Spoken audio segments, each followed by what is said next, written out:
Olá pessoal, tudo bem com vocês? Rodrigo Rebeck por aqui, começando mais uma aula bacana no Bolsa Fácil. E o assunto que eu separei para a gente conversar hoje é sobre o lucro por ação, para que você entenda o que é esse indicador, como que ele funciona e como que você pode ficar mais ciente aí ao avaliar uma ação, se ela pode ser realmente uma boa oportunidade na Bolsa ou se ela seria um risco extra na sua carteira. O lucro por ação, ele é o nosso famoso LPA, que seria a sigla do indicador, e é um indicador financeiro bastante importante, porque ele nos ajuda a ter uma ideia de métrica, se a companhia, se ela opera no positivo, se ela opera no negativo, como que está o crescimento, como que está ali a saúde financeira do papel. É um indicador bastante importante que ele vem nesse certame, nesse contexto da análise fundamental. Na análise fundamental, quando a gente vai analisar uma empresa na Bolsa de Valores, a gente vai dar uma olhada nos atuais números da companhia, principalmente ali avaliando a questão de caixa. E eu particularmente acho que vale muito a pena você compilar a análise fundamental, análise dos números também com o gráfico. Quanto mais informações de qualidade você tiver para tomar a sua decisão, melhor. Há quem defenda que só é preciso analisar os números, há quem defenda que só é preciso analisar o gráfico. Eu prefiro usar os dois porque tende a ser mais assertivo, tá certo? Bom, o que a gente vai entender aqui do lucro por ação? Como o próprio nome já diz, é uma porção do lucro líquido atribuída a cada ação. Ou seja, a gente vai pegar o lucro líquido do exercício do período. Geralmente esse exercício, os balanços das empresas, eles acontecem a cada trimestre. Auferindo então o lucro líquido, esse valor a gente vai dividir pelo número de ações para que a gente consiga ter uma ideia, para que a gente consiga ter essa métrica, se a ação ela está no positivo, se ela está no negativo e quanto de lucro ela está gerando no período do exercício, tá? Representa, então, importante a gente entender aqui o lucro por ação, vai ser uma representatividade. Pensa assim, a companhia seria o corpo inteiro e cada ação seria uma célula. Quando a gente chega nesse indicador aqui de lucro por ação, a gente consegue entender como que está a saúde daquela célula e aí a gente consegue projetar a saúde da companhia, a saúde de toda a empresa, que seria a saúde do corpo todo.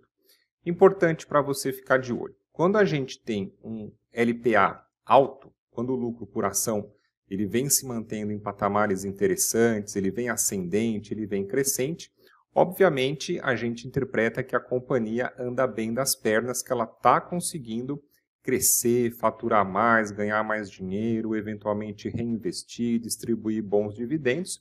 E a leitura, quando o LPA é baixo ou ele vem caindo, é que a companhia ela pode estar passando por alguma dificuldade.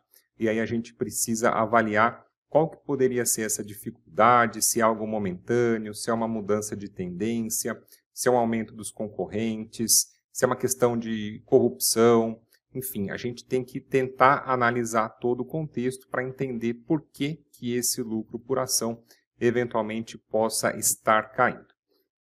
Um alerta para você, tá? Quando o LPA for negativo, tome bastante atenção, tome bastante cuidado, porque como o próprio nome já diz, é lucro por ação. Então a gente espera o quê? Que a companhia ela apresente um lucro por ação positivo, porque justamente o quê? Após aí vender os seus produtos e serviços, ela conseguiu ganhar alguma coisa depois de pagar todos os seus custos de produção, logística, entrega, serviços, mão de obra, impostos, etc. Então a gente espera o quê? Que a companhia ela seja lucrativa. Porque quando a gente faz esse filtro de empresas lucrativas na Bolsa, mesmo a gente sendo um pequeno investidor, a gente se torna um pequeno sócio de grandes negócios e aí a gente consegue eventualmente montar uma carteira de ações mais eficiente para a gente poder investir. Então, tome muito cuidado quando você pesquisar alguma ação e ela apresentar um LPA negativo. É importante você ver se esse LPA é uma situação de momento. Depois, no final da aula, eu vou mostrar para você alguns gráficos da Vale, que a gente vai ver que naqueles períodos que nós tivemos o rompimento das barragens, o LPA foi negativo, mas no contexto de longo prazo foi um deslize ali da companhia. Ou você precisa verificar se esse LPA, se ele realmente é constante, se vem caindo, se vem piorando a cada exercício, para você evitar colocar o seu dinheiro numa furada aí na Bolsa de Valores, tá certo? Como que é feito, então, o nosso cálculo do LPA, do lucro por ação? Muito simples, a gente vai pegar o lucro líquido e dividir pelo número de ações listadas na Bolsa. Vamos imaginar que uma empresa teve aqui um lucro líquido de 10 milhões, pode ser de reais, de dólares, de euros, enfim, aqui é só esse valor aqui para que você entenda o cálculo, para que você entenda o conceito. O lucro líquido foi de 10 milhões, a companhia tem 1 milhão de ações disponíveis, listadas na Bolsa para ser negociado. Então a gente vai fazer o quê? A gente vai dividir 10 milhões por 1 milhão, a gente vai chegar no LPA de 10. Ou seja, cada ação aqui dessa companhia, após a apuração do exercício da divulgação dos balanços, apresenta nesse momento um lucro por ação de 10. Pode ser aí, de novo, 10 reais, euros, libras, enfim, 10 unidades monetárias aqui. O que é importante você não confundir? O lucro líquido, ele é diferente do lucro operacional. O lucro operacional é a primeira faixa ali que a gente desconta. Então, geralmente, a companhia vendeu, faturou, há o primeiro desconto de custos de mão de obra, produção, logística, etc. Então, esse seria o lucro operacional. Agora, o lucro líquido é o que realmente vai sobrar no final, no bolso da companhia, no caixa da companhia. Porque aqui no lucro líquido a gente vem amortização de dívidas, o EBITDA, né, que a gente costuma falar lá, pagamento de impostos, etc. Ou seja, o lucro líquido é sim o dinheiro final, o lucro final, depois de pagar tudo que a companhia precisa, em termos aí de operação, em termos de fiscal, impostos, etc. É como, até costumo dar esse exemplo aqui, vamos imaginar que você vai comprar uma peça de carne no açougue. Então você pede lá o filé mignon. O filé mignon tem, sei lá, vou chutar aqui, vai 2 quilos, por exemplo. Só que o filé mignon, apesar de ser uma carne... Estou dando um exemplo, tá? Não sou especialista em churrasco, nada, só quero que você entenda esse raciocínio aqui. A carne ali, no modo bruto, vamos pensar, a peça tem 2 quilos. Só que daí você pede para o açougueiro limpar essa peça. E depois que ele limpa, pode ser que venha aqui 1,2 quilos que sobra. Né? Tira a gordura, tira ali os nervos, a pele, sei lá, limpa ali a sua carne. Então, qual que é a ideia que eu quero que você entenda? O lucro operacional é uma primeira parte ali do lucro, mas é importante a gente chegar no final no lucro líquido, que é realmente o que sobra limpo, o que sobra de dinheiro final para a companhia, depois dela arcar com todas as suas despesas, tá certo? O que é importante aqui de indicadores? Isso eu já falei para você em outras aulas aqui no Bolsa Fácil, também forço ali, friso bastante com os nossos alunos. O lucro por ação, ele é um indicador importante para avaliar a rentabilidade de uma empresa, mas não deve ser utilizado como único critério para a sua tomada de decisões de investimento. Questão de indicadores, é muito importante que você compile, que você cruze os dados, que você tenha uma visão holística, uma visão panorâmica para você buscar entender todo o contexto. Outros indicadores, quando a gente vai investir numa ação, também são importantes, como, por exemplo, a margem líquida, a questão do endividamento. Às vezes a companhia tem um lucro por ação interessante, mas é muito endividada, é preciso tomar cuidado com isso daí. Tem que ver se a companhia é rentável, como é que são os retornos. O valor patrimonial, depois uma ideia de múltiplo, de valor justo. Às vezes a companhia ela tem um bom histórico de lucro por ação, mas o seu preço negociado na bolsa está muito mais caro, está muito mais além do que seria o valor justo de mercado, tá? Para você entender, eu sempre costumo usar essa comparação aqui do check-up médico. Recomendado que você vá pelo menos uma vez por ano fazer um check-up. Quando você chega no seu médico, geralmente ele pede para você, quero exame de sangue, de urina, de fezes, vamos fazer ultrassom do abdômen, vamos ver aí pressão, taxa índice de gordura, etc. Por quê? Com todos esses exames aqui, o seu médico ele vai conseguir ter um quadro, um diagnóstico mais completo da saúde do seu corpo. Se ele pede, por exemplo, ali só um exame de urina, legal, no xixi não tem nada. Mas, de repente, você pode estar obeso, você pode estar acima do peso. Ou, de repente, pede um exame de sangue, não, está tranquilo, mas ele não fez o ultrassom abdominal. E se ele fizesse o ultrassom abdominal, ia apontar ali que você tem, por exemplo, pedra na vesícula. Então, precisa tomar cuidado, porque é algo que pode levar aí a uma cirurgia de emergência, uma pancreatite, alguma coisa assim.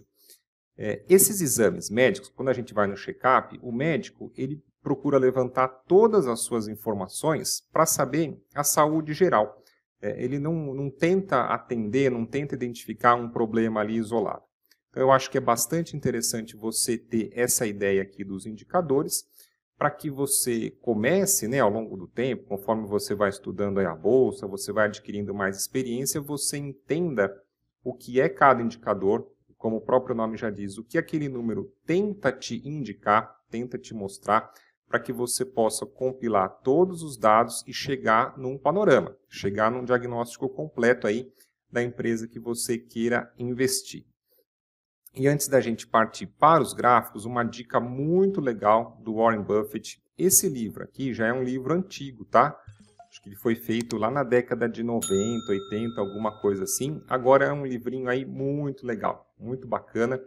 As Escolhas de Warren Buffett, eu comprei pelo Amazon Kindle, tenho aqui no meu celular, já li algumas vezes. É esse livro aqui com essa capa que o Warren Buffett está jogando baralho, né? Como se fosse ali o estrategista pensando. E nesse livro, um dos ensinamentos que ele traz, que é bastante prático, bastante útil, ele gosta de analisar a curva de gráfico do lucro por ação de uma empresa. Quanto mais longevo você conseguir ter esse gráfico, ele recomenda que seja uma análise de pelo menos dos últimos 10 anos. Mas quanto mais distante você conseguir ter, melhor, tá? Essa curva, o que ele aponta? Que seria interessante uma curva sólida, uma curva ascendente, uma curva organizada, sem grandes oscilações, para não ficar aquela montanha-russa de ganha, perde, tô rico, tô pobre, então algo assim mais direcional e crescente, tá? No livro, ele traz ali alguns exemplos de ações, do histórico ali de lucro por ação, mas de forma resumida. O que ele gosta? Ele gosta de analisar o histórico de uma ação onde o lucro por ação, a cada exercício, ele venha subindo. Assim como os gráficos que a gente vai ver na bolsa, lá, de uma ação, de um índice, etc., a gente sabe que numa tendência de alta, a gente tem um movimento de zigue-zague para cima e para baixo, e essa curva de LPA ela também se desenha assim. Agora, no longo prazo, o que ele recomenda? Que essa curva seja o quê? Seja sólida, ascendente, organizada, crescente. Pode ser que no exercício a companhia teve um lucro maior do que no outro exercício, mas quando a gente joga esse gráfico no longo prazo, você vê que a companhia conseguiu crescer, ela conseguiu progredir. É diferente de um gráfico assim, ó. Por exemplo, num exercício ganhou dinheiro, no outro perdeu. No próximo ganhou um pouquinho, aí perdeu mais um monte. Depois voltou a ganhar bastante, aí perdeu. Ganhou um pouquinho, perdeu de novo. Depois voltou, ganhou. Fica tô rico, tô pobre. Quando esse gráfico oscila muito para cima e para baixo, parecendo essa montanha-russa, Warren Buffett ele não gosta de investir na companhia. Acende o alerta, porque ele pensa, qual que é o problema dessa empresa? Que ela não consegue crescer de forma organizada. Porque em alguns momentos ela consegue ganhar dinheiro e porque em outros momentos ela perde dinheiro. Seria uma má gestão? Seria a péssima qualidade dos produtos e serviços? Seria algum problema ambiental, algum problema fiscal, aumento de concorrência, alguma sazonalidade? E através desse raio-x da curva de lucro por ação, com as orientações aqui do Warren Buffett que ele tem nesse livro, a gente consegue identificar essa questão da curva e aí você consegue eventualmente escolher as melhores empresas, né, as empresas ali mais sólidas, perenes, organizadas, resilientes, já que a nossa ideia é de comprar boas ações quando estão baratas para segurar no longo prazo, é interessante que essa curva de lucro por ação ela seja organizada dessa maneira, porque você vai conseguir entender o quê? Que a companhia, ao longo do tempo, mesmo passando aí por crises, problemas, alguma coisa econômica, política, etc., a companhia ela conseguiu ser resiliente. Então, uma boa empresa ela tem mais chances de continuar sendo uma boa empresa, tá certo? Eu separei aqui alguns gráficos para a gente poder conversar, mas só que é muito importante, galera. O intuito dessa aula aqui é fazer um exercício, fazer um estudo de caso para você, não é recomendação de compra, não é recomendação de venda, só quero que você entenda, tá? Para que você possa amadurecer o seu senso crítico e de análise aí da Bolsa de Valores. O primeiro papel que eu trago para a gente poder conversar são as ações da Vale. Olha só, aqui a gente tinha a curva de lucro por ação. Daqui pelo site da Status Invest você consegue ter essas informações em gráfico, que fica mais fácil de você poder interpretar. E em 2015 nós tivemos ali o primeiro rompimento da barragem, não lembro se foi Mariana ou Brumadinho, então a gente vê que em 2015 o lucro por ação da Vale ele foi negativo. Aqui é importante a gente entender, foi um prejuízo de momento ou é um prejuízo constante? Porque às vezes acontece que bem naquele exercício ali aconteceu uma tragédia como o caso da Vale, a gente teve o LPA negativo. Depois desse momento aqui em 2015, a curva voltou a se alinhar para cima de forma organizada, consistente. E aí nós tivemos em 2019 o rompimento da outra barragem. De novo, ó, lucro por ação negativo. Agora, por quê, né, que ficou assim? Então é importante a gente ir mais a fundo para poder entender a companhia. Gráfico de LPA do Itaúsa, ITSA3, a gente vê que é um pouco mais estável, né? A Itaúsa aí, participações não chega a ser uma curva de lucro por ação ascendente, porém é uma linha aqui, ó, mais estável, mais lateral, sem grandes trancos, quando desceu um pouquinho, depois já recuperou, então a gente consegue ver eventualmente que cruzando, compilando o histórico de lucro por ação, tende a ser uma companhia mais estável, com menos oscilação, com menos emoção para a sua carteira.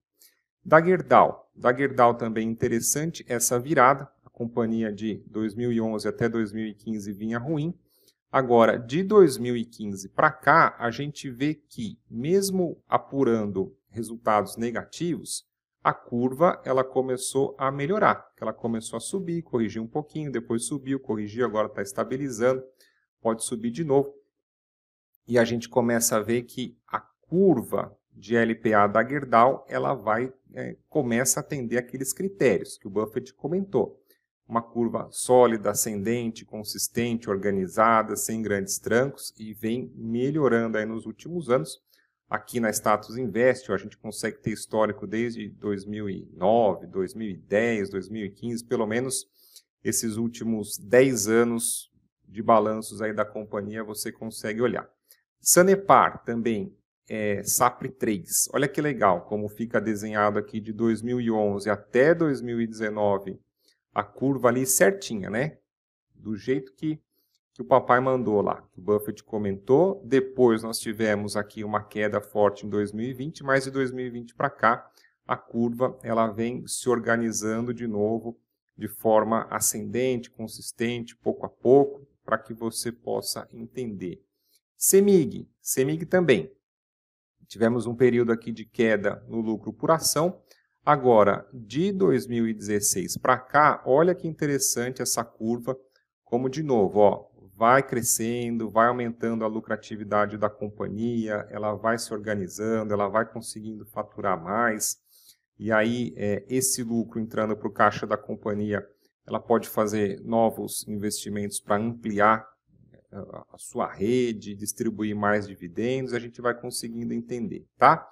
Magazine Luiza vinha, aí que é o perigo da montanha-russa, vinha de forma estável, de repente teve um pico aqui, né? A Magalu explodiu lá de 2016 para 2017 e depois afundou de novo.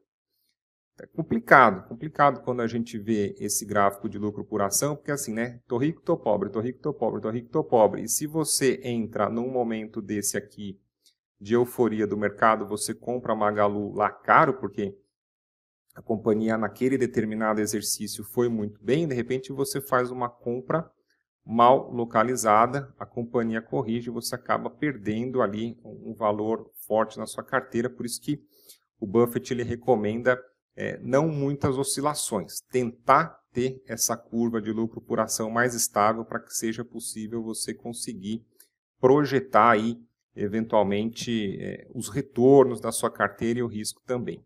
Oi, última ação para a gente dar uma olhada, Oi BR3, então a Oi vinha aqui ó, devagarinho caindo, estava ruim, de repente, pum, apresenta um resultado super positivo.